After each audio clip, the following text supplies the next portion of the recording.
Unang Korinto, Kapitulo 4. Isipa kami nga mga sulugoon ni Kristo, nga gitugyanan sa mga tinagong kamatuoran sa Dios, og kinahanglan nga ang usa ka tinugyanan kasaligan sa iyang agalon. Wala ako mabalaka nga hukman ako ninyo, usab bisan unsang tawhanong hukmanan, kay wala man gani ako maghukom sa akong kaugalingon. Tinaw kaayo ang akong konsensya, apan wala kini magpasabot nga wala gayud ako'y sala. Ang Ginoo maghukom kanako. Busa ayaw kamo paghukom kang bisan kinsa, sa dili pa moabot ang hustong higayon. Ang katapusang paghukom, unya na himua sa pag-abot sa Ginoo, kay ipadayag niya ang mga daotang tinaguan ug ibutyag ang gililong nga mga tinguha sa kasing-kasing sa tao. Ni adtong adlawa, mudawat ang tagsa-tagsa sa pagdaig nga angay kaniya gikan sa Dios. Kay tungod kaninyo, mga igsoon, gihimo ko nga panig-ingnan si Apolo ug ang akong kaugalingon, alang sa inyong kaayuhan, aron makat-on kamo sa pagkinabuhi sumala sa kasulatan. Kinahanglan nga walay usa kaninyo nga magpalabi sa usa ka tawo ug magtamay sa uban. Kinsay naghimo kaninyo nga labaw kaysa uban? Dili ba ang Dios man ang naghatag kaninyo sa tanang butang? Unya, nganong magpasigarbo man kamo? Mura man pud og dili hinatag ang tanang butang nga anaa kaninyo. Anaa na kaninyo ang tanang butang nga inyong gikinahanglan. Mga dato na kamo. Nahimo kamong mga hari bisag wala kami. Maayo untag na hari gayud kamo aron maghari kami uban kaninyo. Sa akong huna-huna, ang Diyos nagbutang kanamong mga apostoles sa 12 nga kahimtang. Sama kami sa mga tao nga gihukman nga patyon at tubangan sa katawhan. Usa ka talan-awon alang sa tanang anghel ug sa tanang tao. Tungod kang Kristo, kami mga buang-buang, apan kamo maalamon diha kang Kristo. Huyang kami apan kamo ligon. Tinamay kami apan kamo pinasidunggan. Hangtod gayud nining mga taknaa, gigutom ug giuhaw kami, nagkagidlay, gipamunalan ug nadiin-diin. Apan bisan pa niini, naningkamot gayud kami sa pagtrabaho aron mabuhi. Kung may mutunglo kanamo, panalanginan namo ang nagbuhat sa ingon. Kung lutoson, magpailob kami. Kung pakaulawan, tubagon namo sa malumong mga pulong. Hangtod karon, nahisama kami sa basura nga gisalibay diha sa yuta. Gisulat ko kini dili aron pakaulawan kamo, kundili aron sa pagtudlo kaninyo, ingon nga pinangga kong mga anak. Kay bisan pa kung kamo adunay linibok ka mga magtutudlo diha kang Kristo, usa lamang ang inyong amahan. Kay sa inyong kinabuhi diha kang Kristo Jesus, nahimo ako nga inyong amahan, pinaagi sa akong pagdala sa maayong balita, nganha kaninyo. Busa, naghangyo ako nga sundon ninyo ang akong panig-ingnan. Kay alang nining tuyua, gipadala ko kaninyo si Timoteo. Siya ang akong pinangga ug buutang anak diha sa Ginoo. Pahinumduman kamo niya sa akong gisunod nga bag-ong kinabuhi diha kang Kristo Jesus, samtang gitudlo ko kini sa tanang mga iglesia sa tanang dapit. Pipila kaninyo na himong mapahitason, ug nagdahom nga dili na ako muduaw kaninyo. Kung mutugot ang Ginoo, duawon ko kamo sa dili madugay, ug unya masayran ko dili lamang kun unsay ikasulti ni ining mga mapahitason, kun dili ang gahom usab nga anaa kanila. Kay ang gingharian sa Dios dili pulos mga pulong lamang, kun dili gahom. Hain may inyong palabihon. Muanha ba ko kaninyo nga magdalag bunal? O muanha uban sa kasing-kasing nga mahigugmaon ug malumo? Unang Korinto, Kapitulo 4. Isipa kami nga mga sulugoon ni Kristo, nga gitugyanan sa mga tinagong kamatuoran sa Dios, og kinahanglan nga ang usa ka tinugyanan kasaligan sa iyang agalon. Wala ako mabalaka nga hukman ako ninyo, usab bisan unsang tawhanong hukmanan, kay wala man gani ako maghukom sa akong kaugalingon. Tinaw kaayo ang akong konsensya, apan wala kini magpasabot nga wala gayud ako'y sala. Ang Ginoo ray maghukom kanako. Busa ayaw kamo paghukom kang bisan kinsa, sa dili pa moabot ang hustong higayon. Ang katapusang paghukom, unya na himua sa pag-abot sa Ginoo, kay ipadayag niya ang mga daotang tinaguan ug ibutyag ang gililong nga mga tinguha sa kasing-kasing sa tao. Ni adtong adlaw, mudawat ang tagsa-tagsa sa pagdaig nga angay kaniya gikan sa Dios.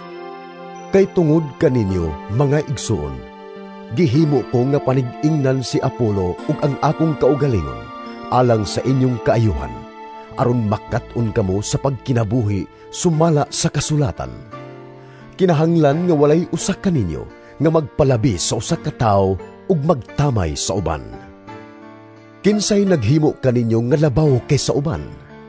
Dili ba ang Dios man ang naghatag kaninyo sa tanang butang? Unya, nganong magpasigarbo man kamo? Mura man pud og dili hinatag ang tanang butang nga anaa kaninyo. Anaa kaninyo ang tanang butang nga inyong gikinahanglan. Mga dato na kamo. Nahimo kamong mga hari bisag wala kami. Maayo untag na hari gayud kamo aron maghari kami uban kaninyo. Sa akong huna-huna, ang Dios nagbutang kanamong mga apostoles sa 12 nga kahimtang. Sama kami sa mga tao nga gihukman nga patyon at tubangan sa katawhan. Usa ka talan-awon alang sa tanang anghel ug sa tanang tao. Tungod kang Kristo, kami mga buang-buang, apan kamo maalamon diha kang Kristo. Huyang kami apan kamo ligon. Tinamay kami apan kamo pinasidunggan. Hangtod gayud nining mga taknaa, gigutom ug giuhaw kami, nagkagidlay, gipamunalan ug nadiin-diin. Apan bisan pa niini, naningkamot gayud kami sa pagtrabaho aron mabuhi. Kung may mutunglo kanamo, panalanginan namo ang nagbuhat sa ingon. Kung lutuson, magpailob kami. Kung pakaulawan, tubagon namo sa malumong mga pulong. Hangtod karon, nahisama kami sa basura nga gisalibay diha sa yuta. Gisulat ko kini dili aron pakaulawan kamo, kundili aron sa pagtudlo kaninyo, ingon nga pinangga kong mga anak. Kay bisan pa kung kamo adunay linibo ka mga magtutudlo diha kang Kristo, usa lamang ang inyong amahan. Kay sa inyong kinabuhi diha kang Kristo Jesus, nahimo ako nga inyong amahan, pinaagi sa akong pagdala sa maayong balita nganha kaninyo. Busa, naghangyo ako nga sundon ninyo ang akong panig-ingnan. Kay alang nining tuyua, gipadala ko kaninyo si Timoteo. Siya ang akong pinangga ug buutang anak diha sa Ginoo.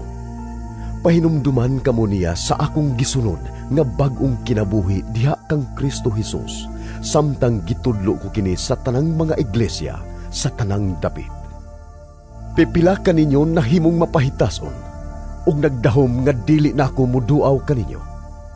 Kung mutugot ang Ginoo, duawon ko kamo sa dili madugay, ug unya masayran ko dili lamang kun unsay ikasulti ni ining mga mapahitason, kun dili ang gahom usab nga anaa kanila.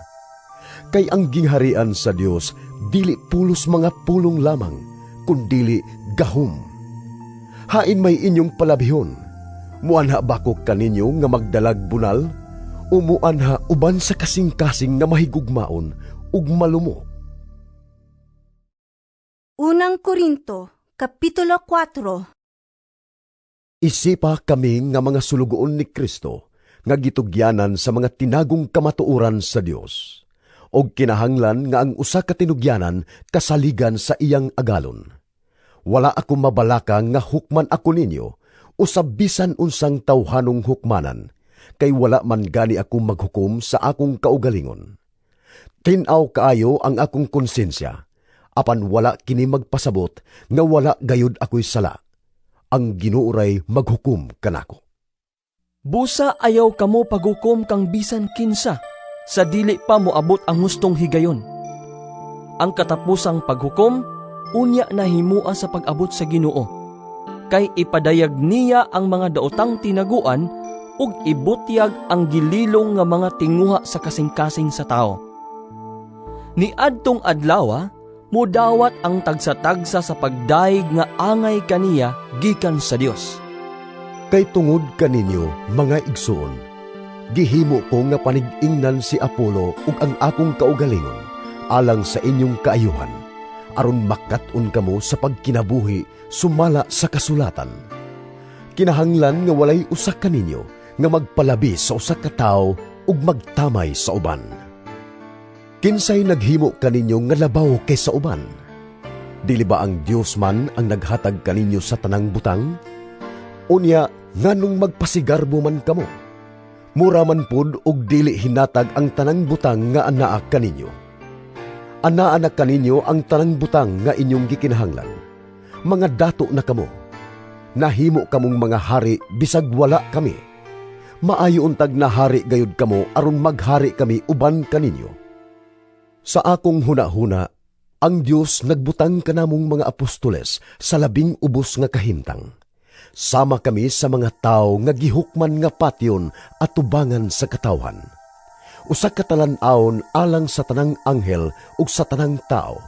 Tungod kang Kristo, kami mga buang-buang, apan kamo maalamon diha kang Kristo.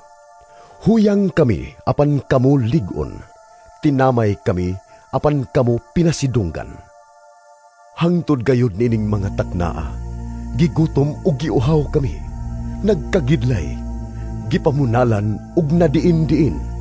Apan bisan pa niini, naningkamot gayud kami sa pagtrabaho aron mabuhi.